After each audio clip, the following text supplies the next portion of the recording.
Welcome into the Atlanta football party. I'm Jarvis Davis. Coming up on today's show, long live Ryan Nielsen.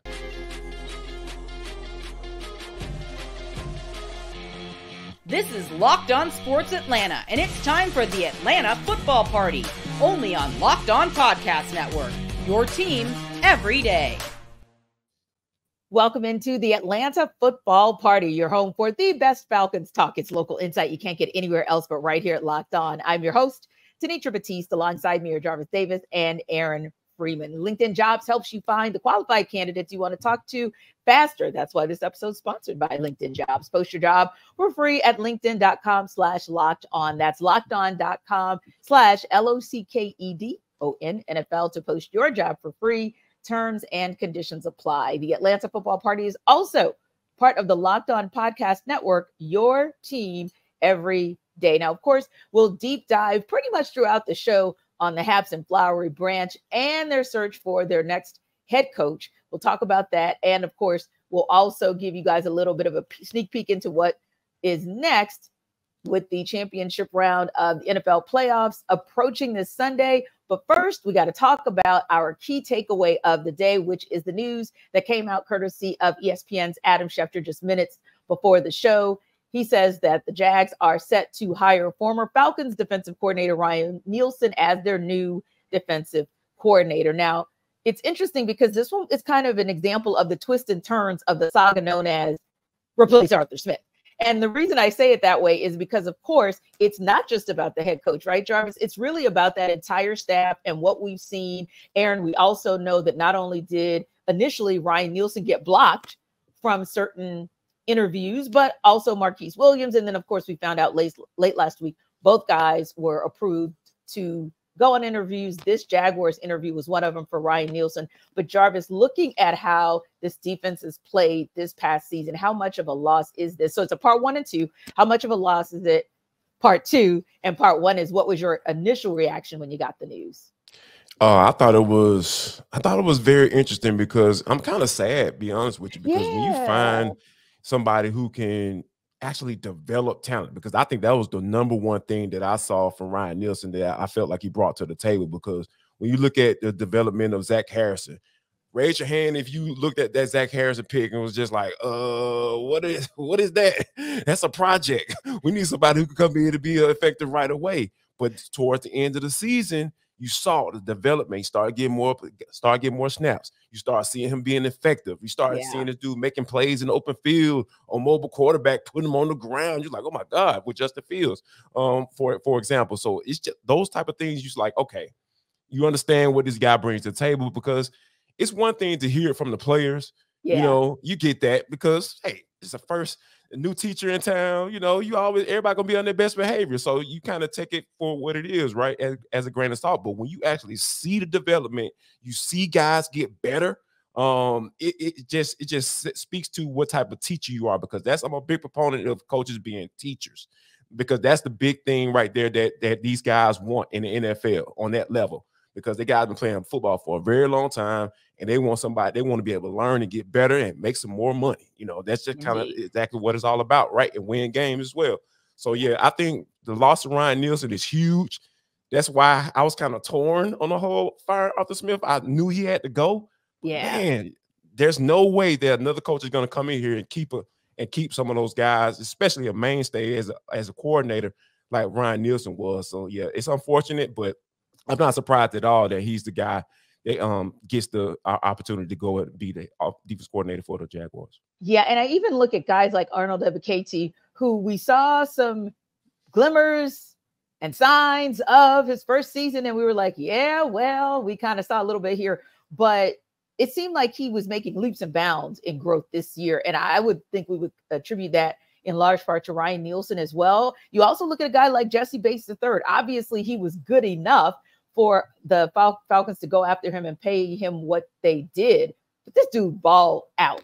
And so you look at those pieces of how players were evolving and improving even beyond the rookie class. And yeah, I think it's a huge loss, a huge opportunity. I was kind of hoping against hope, because I know every now and again you do keep a DC when you get a new head coach. But obviously in this situation, it'll be hey, time to move on. So Aaron, when you look at the loss of a Ryan Nielsen, sort of what was your reaction, and what do you think is sort of that biggest loss that the Falcons are going to potentially experience just because of what Nielsen brought to the table?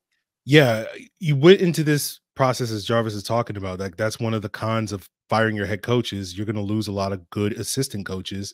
And, you know, when the Falcons, I think they initially blocked the Jaguars from interviewing Ryan Nielsen, and then, you know, they came back around. That's kind of the roller coaster you were going on. You're like, okay, you're hoping against hope that they'll somehow be able to keep him. But like, that's just not the reality of the NFL. Yeah. New coaches are going to come in and they're going to bring in their own guys, and maybe they'll keep a couple of guys, but it's usually not the coordinators. But obviously Ryan Nielsen and his defense gave a pretty good case for why they should be kept around. And I think the challenge for the Falcons, with the spending spree that they went on this offseason, they went out and paid a bunch of guys that were basically perfect fits in the style of defense that Ryan Nielsen wants to play with. Yeah. You know, he wants to get some big guys up front because he's going to play with light boxes. He wants a ball hawking safety on the back end. He wants linebackers like a Caden Ellis that can come in and rush the passer. And, you know, all those things, like all the pieces fit for Ryan Nielsen. And that was a big reason why this defense made such a big jump. And it's not to sit here and say that a new defensive coordinator is going to be stuck without good pieces, but like you do wonder, you know, or how is Caden Ellis going to be used in the next defense? You know, with David Onyemata and Grady Jarrett getting up there in age, like what's going to be, you know, are they going to get bigger? Are they going to quicker? You know, what, you know, Zach Harrison was a perfect sort of developmental piece at that edge rusher, given the size that Ryan Nielsen wants up front, but you know. Or is the next guy going to bring in more of a 3-4, and they're going to ask Zach Harrison to be more of an interior guy than an edge guy? You know, all those open question marks with what the next coaching staff is going to want to bring to the table. And I think that's going to be the biggest challenge, where it's like you have the pieces to be able to maintain this, but are you going to go in a completely different direction? I think, Aaron, to add to what you're saying, I think that's a great point, by the way, because I was thinking about that as well. But I think the benefit that the Falcons have right now, they still have pieces from both sides, right? Because we saw D'Angelo Malone just disappear when he was brought in to be an edge rusher, the 3-4 type system. So I think they still didn't fully transition into that those bigger defensive line edge rushers. So I think the Falcons are probably still kind of okay in that department, given which way they want to go, and depending on who they hire, of course. Yeah, and I think that's an interesting concept that you guys bring up, because you know how we are. We always have this conversation where it's like, okay, is it a 3-4? Is it a 4-3? And we know how Team Peace used to answer that question sometimes, but it's a legitimate concern and a legitimate thought process that you have there, Jarvis, with it, because you do want to know, like, okay, are there enough pieces? Because most of us have been saying this is the team and this is the franchise that should be, if not the most attractive, maybe the second most attractive. Most say the Chargers are the most attractive job open right now. So if this is the second most attractive job open, a part of that was because you had a base on the defensive side. You had pieces, talent on the offensive side. So really all you need is a quarterback and a better coach, and you'd be good to go. But this throws a little wrinkle into that on whether or not the Falcons will have to potentially be more aggressive on how they go about, not just in free agency, but even in the draft, because this new DC, along with this new head coach, Aaron, they're going to want pieces that they can work with. Yeah, definitely. And it's, as Jarvis said, like, you look at this defense, they have enough pieces that it should be fine. But you do wonder, like Jarvis makes a great point about D'Angelo Malone. We saw him get marginalized this year because of the style of defense that Ryan Nielsen wants to bring. And then you wonder, okay, well, next year a new coach might be able to offer a defense that's better for D'Angelo Malone, but is that the best defense for Zach Harrison? So you just kind of have this back and forth where you wonder. It's not to say like, oh, it's going to ruin the entire defense. It's just like, you're not maybe going to be able to maximize every single piece on your defense in the ways that you want moving forward. And so you just kind of have this pendulum swing back and forth. Oh, we want size. No, we want speed, you know, that sort of thing. And it's just, that's going to be the challenge ahead for the Falcons. Yeah. And you better hope that you get it right on the offensive side of the ball so that if you have more tweaking, I know, right, Jarvis? If you have more tweaking, and I say that like tongue in cheek, like we know you got to get it right under center. But the reason it all of a sudden becomes even more important is because now you kind of know, but you kind of don't know what you're going to get on that defensive side of the ball. So that's why I said it makes it a little bit more intriguing when we think about where it's going to go in the draft. Speaking of intrigue, we will talk about something that we know piques all of your interest because literally we stay keeping our phones next to our bedsides there with us when we go to the restroom because we don't want to miss the same thing that you guys don't want to miss. And we'll talk about it on the other side.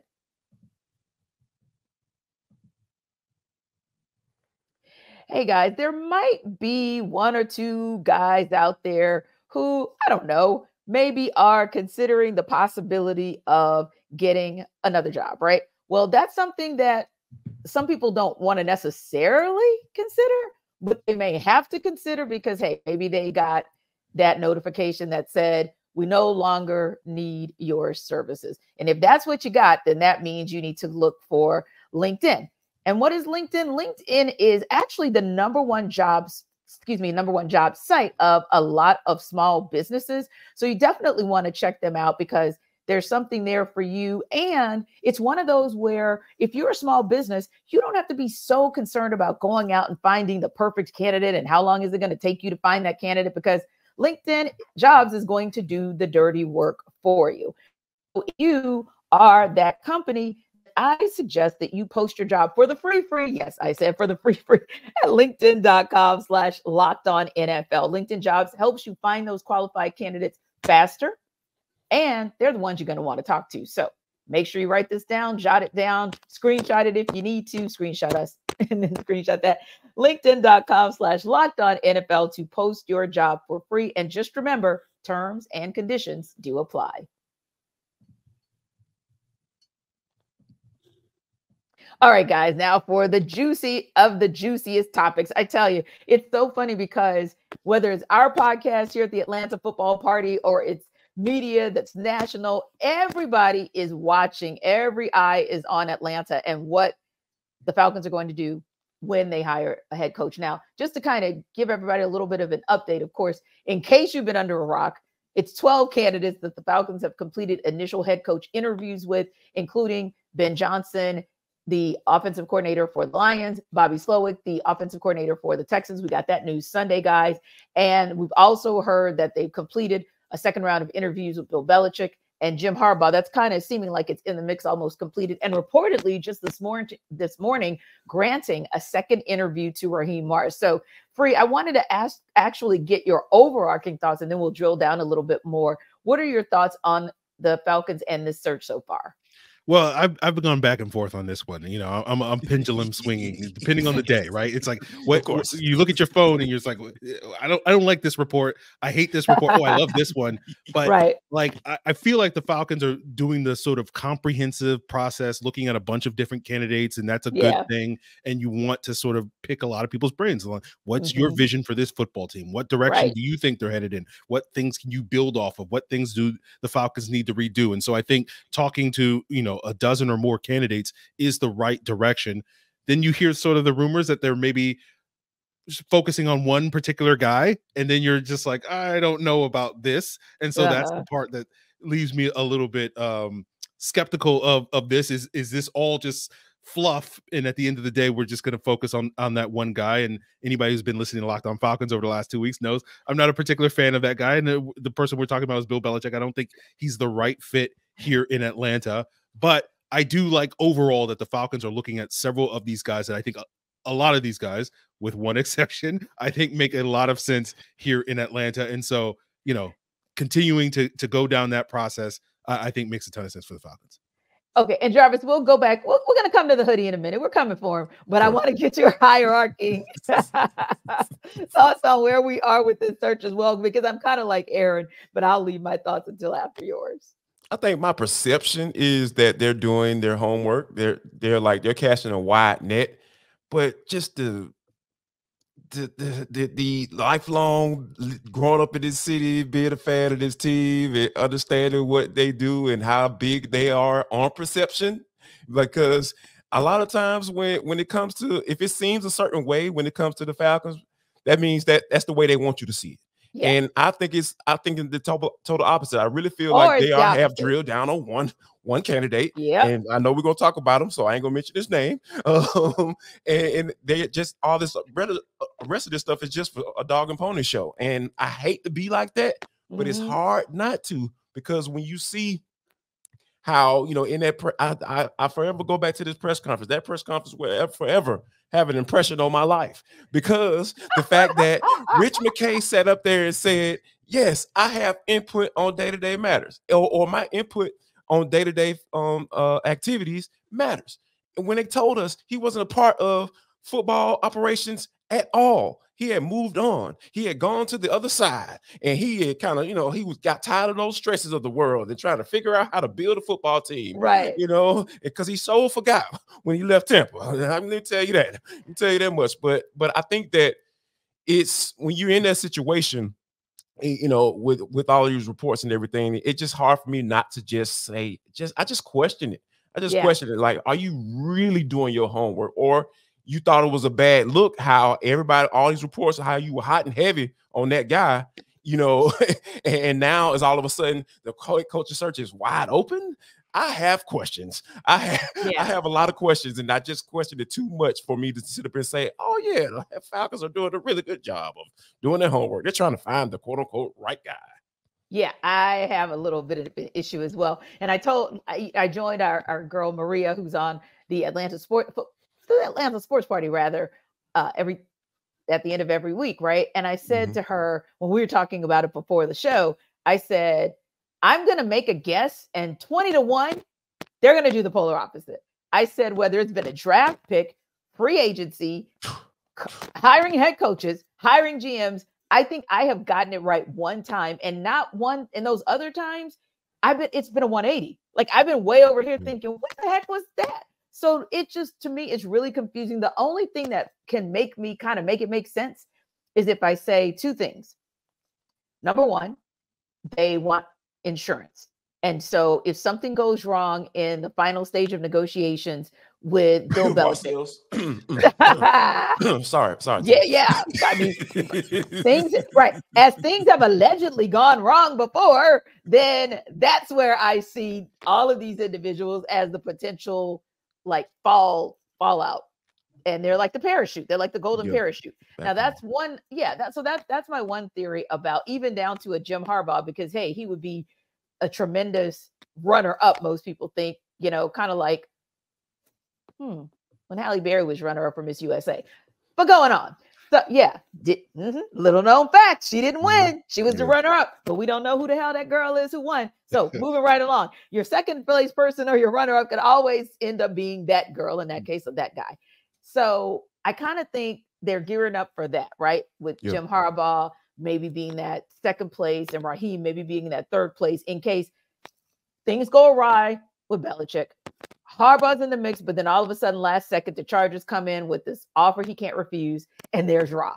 I kind of feel like that's where we are right now. It's just everything is a security net or golden parachute of some sort. And my third theory, guys, is that, or second theory is that you are going to go with Belichick, right? But there may be some, if you interview those coordinators, and he needs some coordinators, and all those coordinators don't get head coaching gigs and don't want to stay where they are, maybe you can convince him to come down here if he doesn't just absolutely install Josh McDaniels and install Matt Patricia like right off the rip. Just saying. I know that was a far-fetched one, but hey, that's the only thing I can think of to make it make sense. All right, now we're going to move on to Belichick because I got a couple more questions for you guys. Obviously, we all consider him to be the front runner from what we're getting from reports and leaked out of Flowery Branch, allegedly. Now, you guys did give me some thoughts, but I still wanted to circle back and say, here's the thing. It's amazing to think of a guy who's won 8 Super Bowls and who already has multiple players headed to the Hall of Fame and who does have some success on the people from his tree. Like, give me one reason why you're still like, I said what I said, Jarvis. You said what you said. So tell me again what you said. I don't like it because here's the thing. It feels like the last ride. It feels like a retirement, a 401k plan. Yeah.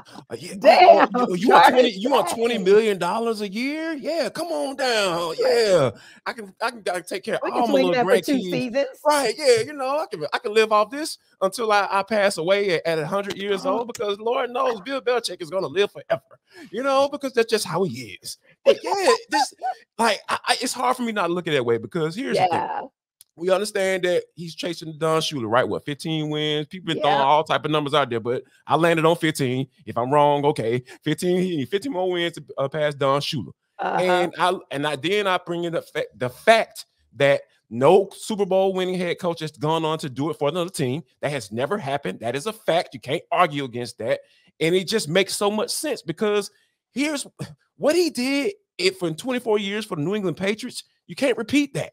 Right. One, he doesn't have enough time left on this earth to do it. Two, people lose their fastball. Bill Parcells went to Miami and did what? What did he do? Come on. So you're saying, and I know this is a little bit of a sidebar, but I just have to ask you quickly to clarify. So for you're thinking that they're saying Super Bowl or bust if they get him, like not even an NFC championship would do? You go get him and you got to get it all. You gotta get it all, right? Okay, yeah. Because essentially, so you're gonna because you gotta put your homeboy aside, Rich McKay. Or if I'm off the bank, Rich McKay, I gotta put my homeboy aside, and he can't have anything to do with football at all. As a matter of fact, Bill Belichick might put in his contract that, hey man, you can't even come in the building on the football side. You need to stay behind over there, Mercedes-Benz at Arthur Blank's house. You know what I'm saying? Like, stay over there. Don't come to Flowery Branch. And we know. Regardless of what Bill Belichick said when he was still the head coach of the Patriots, talking about being willing to do this and all that, that was bullcrap. That was for New England. I promise you, that dude, if he becomes the head coach of his doggone team, he has total control. Total control. Y'all can bleed out crap if y'all want to. That man's going to want to have total control. And if I'm sitting there, you got to basically sell your soul. Arthur Blank's going to have to sell his soul if he hires this cat. And I'm just not into that. It just feels desperate. And it feels like it's Super Bowl or bust, and when you make moves like that, a lot of times them just don't pan out to you. That's true. And Aaron, I'm going to ask you one more question, and then we're going to actually pick this up on the other side, because I have one more that I want both of you guys to weigh in on. But real quick, Free, if you could tell me, when we look at what I consider to be the runner-up, the first made or first man of honor, whatever you want to call him, Jim Harbaugh. For you, does he make more sense for this Falcons franchise, and if so, why? Yeah, I think he does. Jim Harbaugh's a program builder. He goes to places that struggle, and then he gets there and they win. He did it at Stanford. He did it at San Francisco. They had gone through really rough years with like Mike Nolan and Mike Singletary. And then in his second year, they're in the NFC Championship. In his third year, they're in the Super Bowl, right? He goes to Michigan. And no, Michigan is not a bad program in college football. It's a storied program. But it was middling. Yeah, they were come on hard times under Brady Hoke and Rich Rodriguez for a couple of years there. And he gets there. They're immediately back at the top of the Big Ten. They're in short order competing for playoffs. And then ultimately you saw that this past year that culminate in a national championship. So if you're looking at the type of coach that can come in and take the Falcons from this mediocre football team that they've been for the most part for the last 6 years and take them to the next level, Jim Harbaugh has proven time and time again that he can be that guy. So I think what the perception of what Bill Belichick is going to do here in Atlanta is the reality of what Jim Harbaugh will do here in Atlanta. And so I think if that's what Arthur Blank is looking for, it makes more sense to me to be all in on Jim Harbaugh than it is to be on Bill Belichick. Indeed. And his players, many of his former players have come out even last week giving him that kind of endorsement. So to me, that kind of turned the tide for me a little bit. Guys, we're going to talk more about this when we come back, because we know that you guys are on pins and needles just waiting to hear what else we have to say. We got one more guy we want to talk about who we think would be a perfect fit for Flowery Branch.